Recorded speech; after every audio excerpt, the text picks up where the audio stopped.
Magandang buhay aking mga amiga, aking mga followers and friends. May mga dahon-dahon ako dito for this mini vlog of mine. This is Ami nga pala. Ayan, may San Francisco akong hawak. San Francisco ay napakakumon na tanim yan na halaman. Minsan ginagawa yang bakod sa ating mga tahanan. At yung unang dahon na aking nilagay dyan sa maitim na kaldero na yan ay ang panhauli ang tawag sa amin dito sa Waray. Ayan. Yung mga dahon na yan ay may gagamitan ako mamaya at yan ay isang dahon ng suha. Suha na common sa tawag na suha. Siyempre, sa mga Bisaya, yan ay aslom. At sa English naman, sa mga apam-apam dyan, ay yan ay pomelo. Dahon ng pomelo, dahon ng suha, dahon ng aslom. Isang uri lang yan ng dahon. Maasim ang bunga niyan.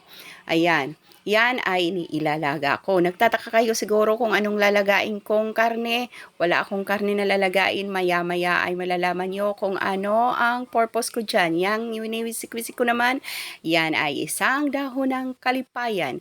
Yan ay napakakumon na halaman, napakakumon na ornamental plants din yan. Maraming variety yan, pero yan ang pinakakumon para gamitin bilang isang herbal. Yan ay pahaba na matulis. Dalawang variety ako meron dyan, yung malapad ang isa. Yung brown, yung minsan nag-iiba ang kulay. Ayan. At ayan na nga, siguro nagkakapag-isip na kayo kung ano gagawin ko. Siguro naiisip nyo, nagpra-practice akong magiging albularyo. Hindi, oy, ayan, hugasan ko muna yung mga dahon na ipinasok ko doon sa kalderong maitim na yan para bago ko ilaga, malinis muna siya. Kasi minsan pinamamahayan niya ng mga gagamba at ng everything dyan sa mga tabi-tabi.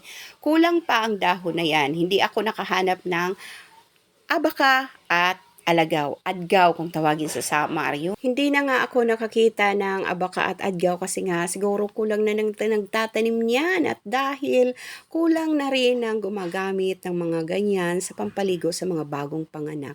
Ang purpose nga pala dyan mga amiga ay para ang bagong panganak daw ay hindi mabinat. Kailangan sa unang paligo, hinahaluan yan ng mga dahon-dahon. Ganyan din ang ginawa ng nanay ko dati sa akin. Kaya kung ano yung ginawa ng aking inay nung ako'y bagong panganak sa aking panganay, ay yan din ang ginagawa ko sa aking anak na bagong panganak ngayon. Ayan, pinaliguan ko ng may mga dahon-dahon para siyang naligo ng may tsa. Pero okay na rin yan kahit kukunti na lang ang nag-practice niyan kasi para din yan sa kalusugan ng ating mga bagong panganak. O diba? O sa mga nanganak na dyan na aking mga followers na nakapanood ng video na to, mag-comment kung kayo ba ay nakaligo ng ganito nung kayo ay bagong panganak sa unang anak nyo, sa ayan, sinalang ko na sa ating mahiwagang kalan. Antayin ko na lang yan na kumulo. At pag yan ay kulong-kulo na, kulay brown na ang tubig, pwede nang ihalo yan sa pampaligo ng aking bagong panganak na anak. Hindi ko na na-videohan ang kanyang pagpaligo, ang aking paghalo-halo, and everything. Kasi nga pinaliguan ko na muna ang aking bagong apo kasi new mom siya, hindi niya alam kung paano magpaligo ng newborn baby. At ayan, nakaligo na ang mama, nakaligo na ang baby, ang nanay ay hindi pa. Yan ang nanay, may lifetime commitment mula sa anak hanggang sa magkaapo-apo na lang. And that's all for this video. This is Ami. Thank you for watching.